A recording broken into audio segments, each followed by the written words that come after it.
And now, broadcasting from Titletown, USA, here's Joe Simon.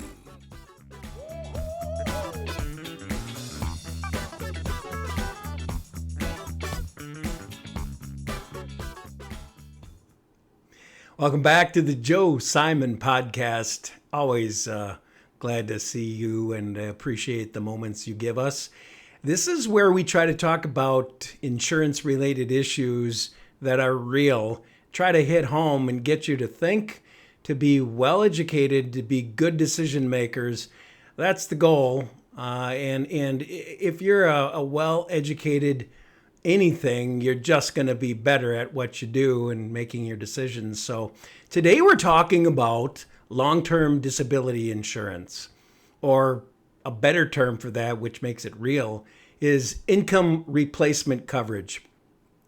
But you might have heard this described before. You may even have something provided by your employer today. Maybe you even have an individually owned long-term insurance policy that protects against loss of income due to disability. But have you ever heard more about what happens on the pro athlete, the pro sports team side of things? So we're going to take two in living color cases today, and we're going to look at those, kind of superimpose it over how long-term disability policies could work, didn't work, and did work. So buckle up, here we go. Here's the story of number one. The number one story, a story of why a pro team would want to be the beneficiary on a long-term disability insurance policy. So the team owns the policy and would receive a disability benefit financially if the player went down, which they hope they don't do. This is how it went.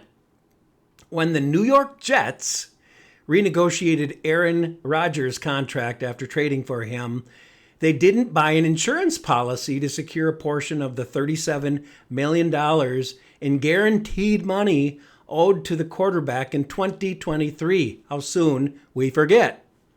Well, and as you remember, the Packers had a policy on Rodgers. Maybe you didn't know that, but the Jets had no relationship with the broker who sold the policy to the Packers. And with the snap of Rodgers' left Achilles tendon in the first game of the first regular season, in the first 5 minutes of the game, that $37 million for that player who wouldn't play could never be recovered by your favorite team, the Jets. In foregoing insurance, there's corresponding salary cap relief. The cap is the payroll lid each league team must adhere to. So they would have gotten a break on their salary cap if they would have continued his policy that was already in place. This labels insurance proceeds, the cap does, it labels insurance proceeds or claims, claiming the money as a refund from that player, which qualifies the amount as a cap credit for the club for the following season. In the simplest terms, if the player who eats up a significant portion of the club's salary cap misses significant time with injuries or illnesses, a club doesn't have to take it as a total loss, but can recover space for the following year. Plus, the insurance premium payments don't count against the salary cap. So there's a lot of benefits in keeping that policy that they sort of overlooked. One club executive estimated the cost of a premium for something like this has increased 30 to 40% in the last 5 years. Apparently, more teams are cashing into this or being aware of it and then having to use it. Per insurance industry sources, if a club wanted to insure a $40 or $50 million contract, it would cost them roughly between $1 and $2.5 million per year in premium. A lot of money, but think about it for a minute. Let's say it's a $2 million premium on Aaron Rodgers' $37 million guaranteed contract. Pennies for dollars. Why wouldn't you want to do something like that? They didn't. That's why a team would want to look into this, being the recipient of those insurance claims for a lot of reasons, but the salary cap could be one. Hiring his replacement could be another one because they don't have room in the payroll. So let's move on. Story number 2. We just looked at when an employer owns the policy and pays for the policy on the key player and is the beneficiary of that. What happened when they didn't do it that way? And now case number 2, when the player personally owns and pays for the long-term disability policy. Here's how this one goes. Former Green Bay Packer tight end Jermichael Finley owned a $10 million disability insurance policy on his life. This policy was taken out prior to his career-ending spinal cord injury in 2013. Number 88, Jermichael Finley's agent and financial advisors reportedly emphasized the importance of this type of insurance policy. Good for them.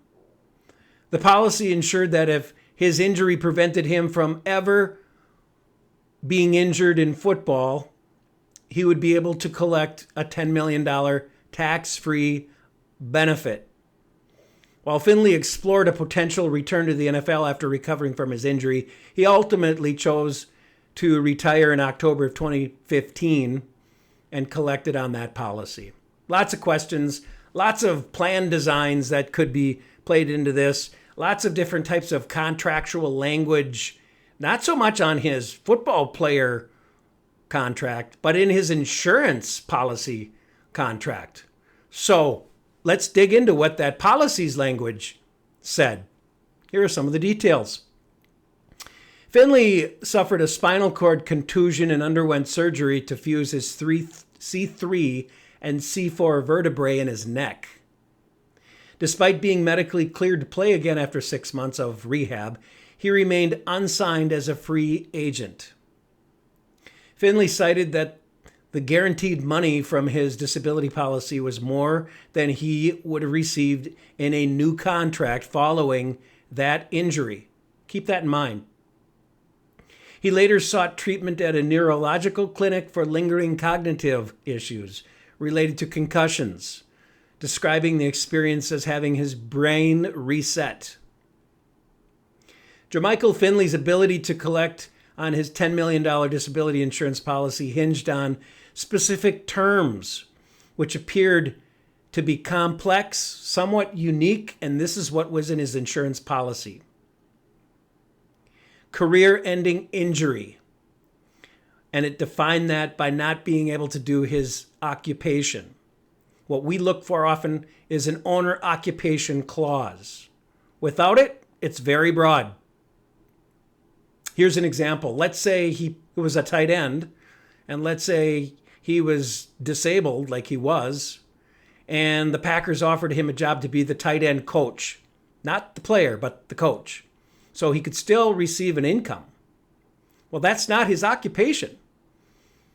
His familiarity and his experience and his talents and giftings were being a tight end. He probably could have coached that, but it wasn't what his profession was at time of injury.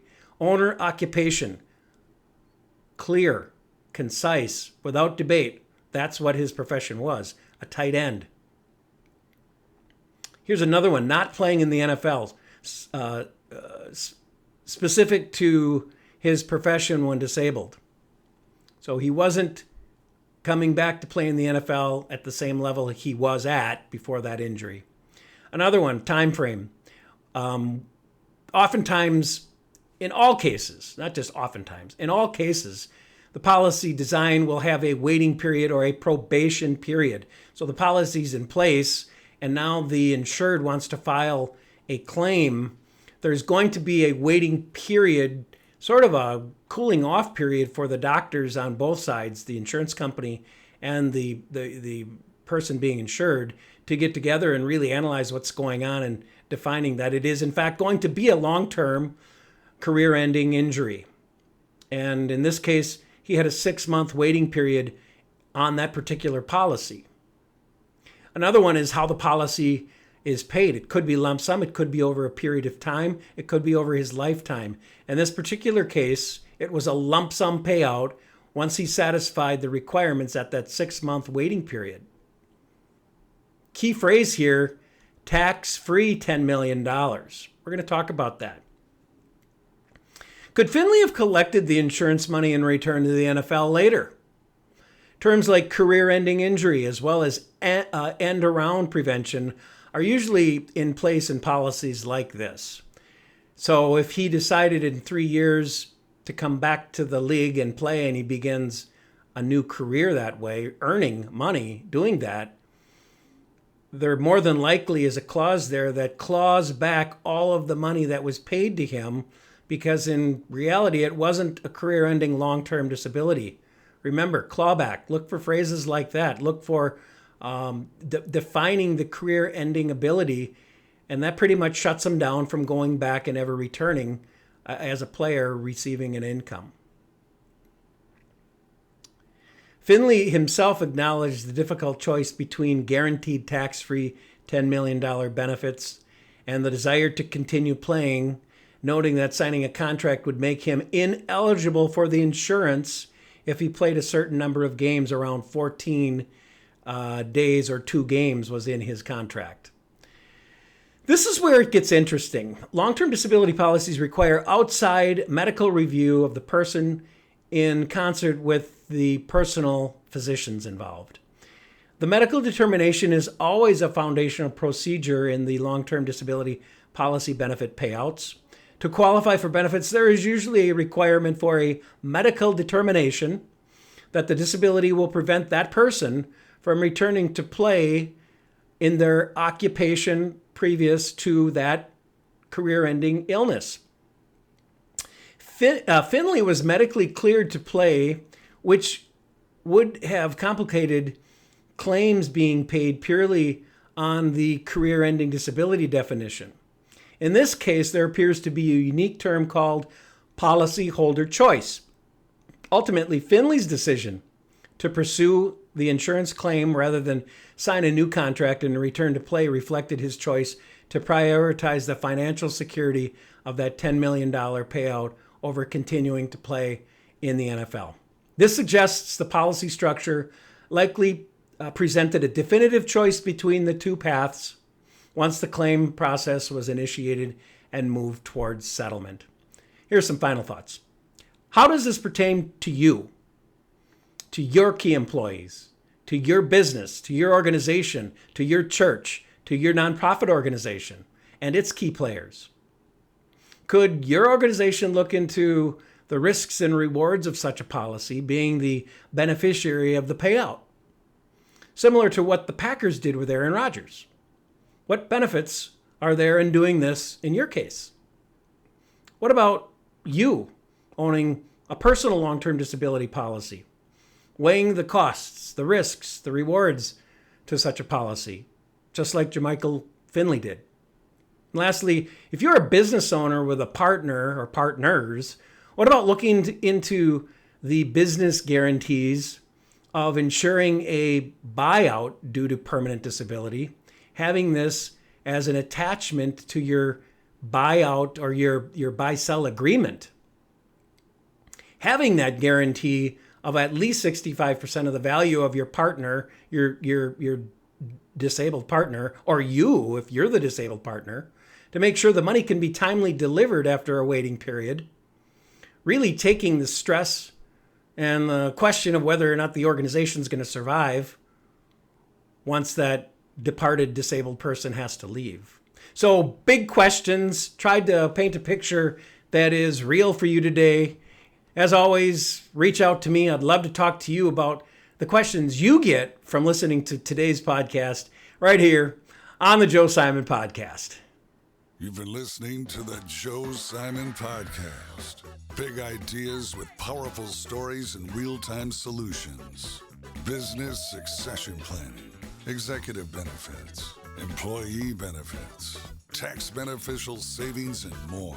Remember, information discussed here today is dated and not specific to your situation. Always seek personal counsel from qualified advisors. For more about Joe Simon, go to DaVinciInsurance.com. Joe Simon is a licensed insurance agent in the state of Wisconsin. licensed to advise on accident and health, life insurance, disability insurance and annuities, as well as qualified long-term care insurance. Make sure to visit the DaVinciInsurance.com archives for more of our podcasts.